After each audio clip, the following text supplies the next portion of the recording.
happy at the pace. It's been pretty lethargic all across the globe. Now, is this going to really change in the coming year? Both the Fed, Bernanke, and our the Reserve Bank governor both have made it clear that they are going to be loose with the money for the moment, but then both have also indicated a willingness to make things a little bit tighter. Where is that going to play out and how is that going to play out? That seems to be a fairly large kind of question right now. Is the stimulus going to be sort of removed in phases, in a hurry, over a period of time? Will Greece detonate, and will that be followed by Spain, and what happens to pigs, and maybe a few other new things which might show up? There are so many ifs and buts which are there right now across the globe that it becomes very difficult to somebody to stand up and take a real stand that yes, everything is over behind us and that we are now going to go ahead. This budget is going to be a game changer, even though it doesn't look like one, but I think it will.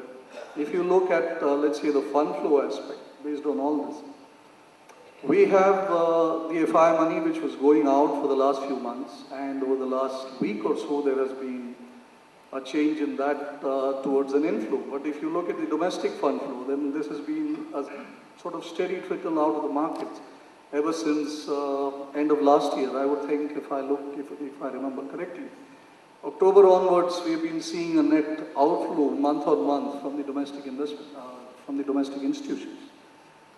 One may turn this around on its head and say that yes, if the domestics have sold so much, there is a lot of money and they're all moved to cash, and all this could play itself back in the market, and that could provide the trigger and stimulus for an upside movement. I don't have an argument against it, but they along with FIs are all going to be their sort of parlaying of this money into the markets is going to be a function of valuation. With this budget and with the kind of results play that we have had across quarter 2, 3 and all that, it would not be difficult for most of the research houses to revalue the earnings for the Sensex to somewhere between 1,000 and 1,100 rupees, which from a normal median multiple, you would think that about 15,000 should be the kind of average base that the index should maintain, which is where we really are. And unless we see some substantial growth across the whole Sensex, it would be difficult to make those kind of forecasts of 20,000, 25,000, etc., which are also being bandied about. At the same time, if we do not have any significant event, all these things keep playing out in the manner that they have been playing out across the last year or more, then we are also not looking at a significant deviation from the median level. So we are at a situation where, whether valuation-wise, whether fund flow-wise, whether sentiment-wise, whether event-wise, the market is sort of consistently pointing towards some sort of a ranging level which might persist. Now, what is this sort of range? The range could be, as is most commonly accepted, being said to be somewhere around 17,000, 18,000 on the higher side and dropping down to 14,000, 15,000 on the lower side. The mood of the market is such that people are willing to buy, but everybody has been waiting for a decline to buy, which never ever came for the past 9 to 10 months. Now, as and when we do get a decline, we are going to be getting a decline most probably because of events. And when events do shape up, suddenly the change in the mood or change in the sentiment is of such a large degree that people do change their minds of buying lower, and that lower keeps dropping lower and lower, and that's the normal kind of thing that we always see. So, moving back to what I was saying about the cycles have been pointing to all this for a while. It has been pointing to the fact that the probability of 2010 being a range year is very, very large. We have had 2004, 5, 6, 7 as raging bull market years. We have had 2008 as a very, very sharp declining bear market scenario. We have had 2009 as another very, very trended year. So virtually for the last 4 to 6 years, we have been having extremely trended markets. Now, we only have history to fall back upon, and if you look upon history, it's very rare that you get such back-on-back kind of trended moves. And after about 5, 6 years of consistent trended markets, it would be logical to expect some sort of consolidation and ranging where gains and changes and events, and we have had dramatic events, we have had sort of unprecedented events, all of which need to be digested, and the future needs to be planned. And I think that is what will prevail upon the sentiment. And we will have a ranging market not only for 2010, but even which could stretch out even further.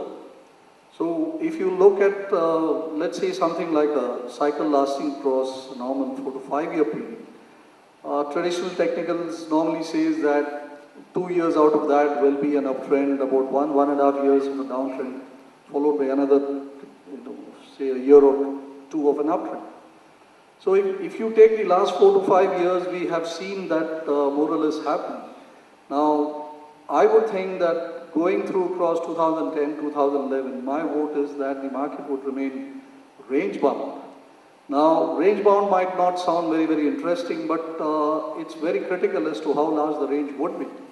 Now, I think we will have sufficient amount of range here, which would help keep brokers in business and keep clients happy in the sense that they will be able to play this range, since it would be about 4,000-5,000 points on the Sensex and about, say, a couple of thousand points on the Nifty, which should be sufficient if, and this is the key thing, if one were to reorient one's mind to look for ranging kind of markets and not look for those huge 5-baggers and 10-baggers and 20 and 40-baggers that we have been used to during the bull market periods.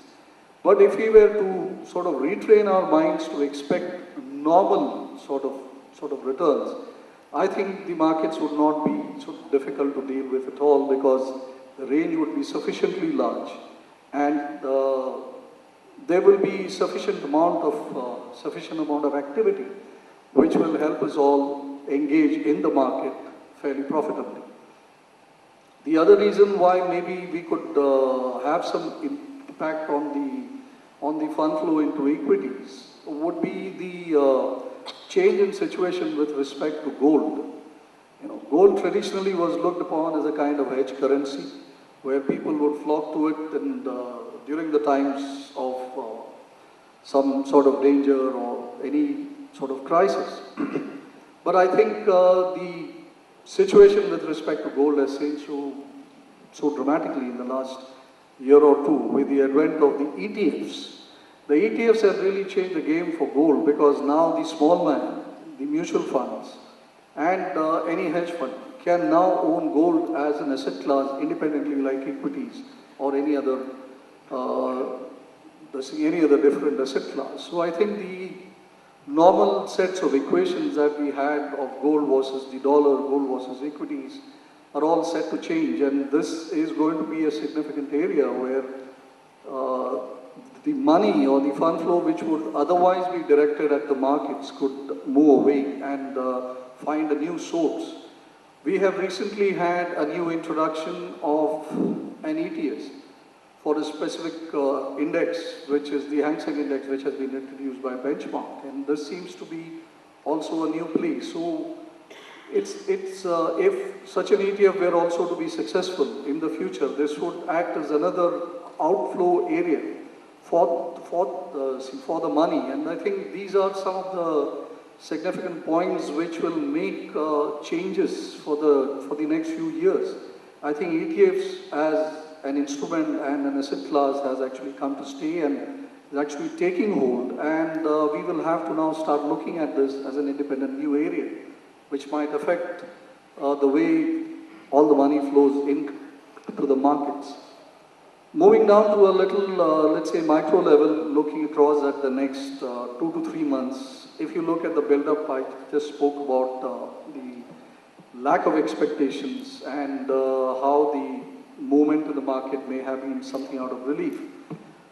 Most people read the large print, they read the medium-sized print on Friday, and there was no selling forthcoming. And by now everybody has read the small print, and also no major selling has been really forthcoming. So it's very clear that markets are not going to witness any significant sell-off from the larger players. This would have a favorable kind of impact on the index, and my expectation prior to the budget was that we would see a sharpish kind of rally in the month of February,